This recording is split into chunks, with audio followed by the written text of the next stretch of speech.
ہمارا ادارہ الکحف educational foundation بنیادی طور پر تو تعلیمی ادارہ ہے، لیکن ساتھ ساتھ ویلفیئر کے بھی الحمدللہ اللہ نے کافی کام شروع کروا دیے ہیں۔ ہمارے جو آن گوئنگ پروجیکٹس ہیں جو ساتھ ساتھ چل رہے ہیں، پانی اور روٹی اور باقی چیزوں کے ساتھ ساتھ، تو رمضان میں الحمدللہ افطاری کا سلسلہ اس سال بھی ہوا،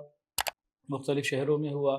ہیڈ آفس میں اور سینچری ٹاور میں، گجرانوالہ میں 500-700 لوگ کم و بیش روزانہ افطاری کرتے رہے الحمدللہ۔ ہماری ٹیم نے ایک اور بھی محنت کی کہ افطاری سے 2-4-5 منٹ پہلے کا ٹائم یہ طے کر کے کسی جگہ پہ چوک پہ کھڑے ہو جاتے اور ان گاڑیوں پہ موٹر سائیکلوں پہ گزرنے والے لوگوں کو 3 کھجوریں کچھ پانی دے دیتے، تو وہ بھی الحمدللہ ایک اچھا ہمارا سلسلہ کئی سالوں سے چل رہا ہے، تو اس دفعہ بھی وہ سلسلہ بھی الحمدللہ چلتا رہا۔ اسی طرح راشن کا سلسلہ بھی اس سال ہمارا پہلے سے بہتر ہوا اور 700 سے زیادہ مستحق خاندانوں میں باوقار طریقے سے پہنچانے کی کوشش کی گئی۔